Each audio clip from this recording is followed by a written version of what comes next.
जाइए यहाँ बांकीपुर से और 242 के नाक में नकेल कर देंगे, ये आप भरोसा रख कर जाइए। बहुत बहुत बिहार की राजनीति में जब जब आपको लगता है कि आप यहाँ के समीकरणों को पूरी तरह समझ गए हैं, तभी बिहार का जनादेश एक ऐसा झटका देता है जिसकी उम्मीद किसी को नहीं होती है।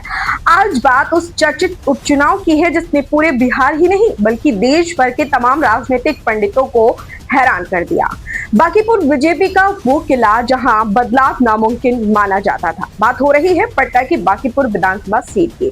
यह सीट भारतीय जनता पार्टी का ऐसा अभेद किला माना जाती थी जिसके बारे में दबी जुबान में अक्सर कहा जाता था कि यहाँ से बीजेपी के नाम पर कोई भी खड़ा हो जाए जीत तय है। किसी को खड़ा कर देंगे, कुत्ता बिल्ली को तो हम जिता लेंगे। भाजपा किसी नेता से किसी ने पूछा कि अरे चर्चा है कि प्रशांत किशोर लड़ेंगे बांकीपुर में, आप क्या सोचते हैं? बोला कोई चिंता नहीं, बांकीपुर इतना बड़ा हम लोग का गढ़ है कि हम लोग कुत्ता बिल्ली को भी खड़ा करेंगे तो बांकीपुर की जनता हम ही लोग को वोट देगी। सही है ना? देखिए आपके बारे में भाजपा ही क्या सोचते हैं? इतना बड़ा अपना बंधुआ मजदूर समझ रहा है कि कैमरे पर कहता है कि हम लोग कुत्ता बिल्ली को भी खड़ा करेंगे तो बांकीपुर की जनता हम ही को वोट देगी। इस अहंकार को तोड़ने के लिए एक बार हराइए, आपको अपने आप असर दिखे। पारिवारिक विरासत और 15 साल का दबदबा यह सीट बीजेपी के राष्ट्रीय अध्यक्ष नितिन नवीन का गृह क्षेत्र रही है। पिछले 15 सालों से और उससे पहले उनके पिता के समय से यहाँ लगातार कमल खिलता आ रहा था। दिल्ली की राह और खाली हुई सीट नितिन नवीन जब पार्टी के राष्ट्रीय अध्यक्ष बने और राज्यसभा पहुंचे तो उन्होंने विधायकी से इस्तीफा दिया। बीजेपी के लिए बांकीपुर से जीत केवल एक औपचारिकता मानी जा रही थी।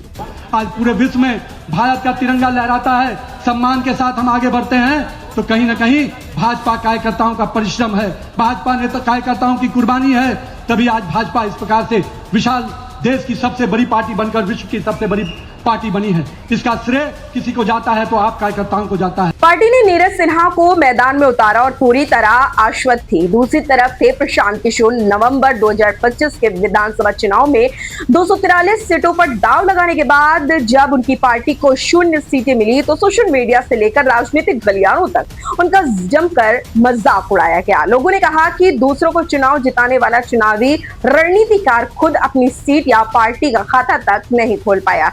लेकिन प्रशांत किशोर का एक बयान तब भी चर्चा में था और आज भी आइए आपको सुनाते हैं प्रशांत किशोर को वो बयान। बांकीपुर के इस उपचुनाव ने साबित कर दिया कि राजनीति में वापसी के रास्ते कभी बंद नहीं होते। अभी मैं मरा नहीं हूँ, अभी नहीं मरा हूँ, जब मर जाऊंगा तो फिर लिखना, अभी मरा नहीं हूँ। पीके ने इस बार 3 मुख्य बदलाव किए। खुद की साख दांव पर लगाए। इस बार किसी कार्यकर्ता के कंधे पर बंदूक रखने के बजाय प्रशांत किशोर खुद सामने आए और पूरी ताकत झोंक दी, यानी कि सीधे शेर की मान में एंट्री। कोई आसान या सुरक्षित सीट चुनने के बजाय उन्होंने बीजेपी के सबसे मजबूत गढ़ बांकीपुर को चुना। मुद्दों का सरलीकरण समझा, व्यवस्था परिवर्तन के बड़े बड़े दावों के बजाय स्थानीय असंतोष और विकल्प की राजनीति पर ध्यान केंद्रित किया।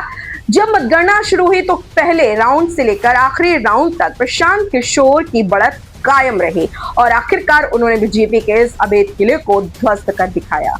बीजेपी के लिए यह बहुत बड़ा डेट है। राष्ट्रीय अध्यक्ष के अपने गृह क्षेत्र में हार जाना कोई साधारण हार नहीं है। यह संदेश पूरे देश में जाता है कि स्थानीय स्तर पर नाराजगी को नजरअंदाज करना भारी पड़ सकता है और यहाँ आरजेडी को भी करारा झटका लगा है। तेजस्वी यादव की पार्टी आरजेडी इस मुकाबले में तीसरे नंबर पर खिसक गई, यानी बीजेपी से नाराज वोटर आरजेडी की तरफ जाने के बजाय प्रशांत किशोर के विकल्प के साथ खड़ा हो गया। यह आरजेडी के लिए भविष्य के लिए एक खतरे की घंटी है। प्रशांत किशोर की पार्टी का या पुनर्जन्म हो गया है।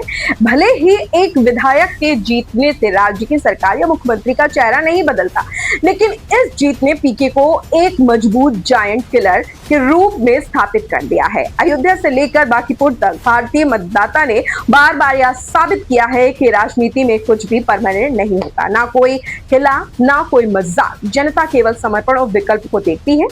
आपकी इस ऐतिहासिक जीत और बिहार के नए राजनीतिक समीकरणों पर क्या राय है, हमें कमेंट बॉक्स में जरूर बताएं और बने रहे द स्क्वाड ऑफ इंडिया के साथ।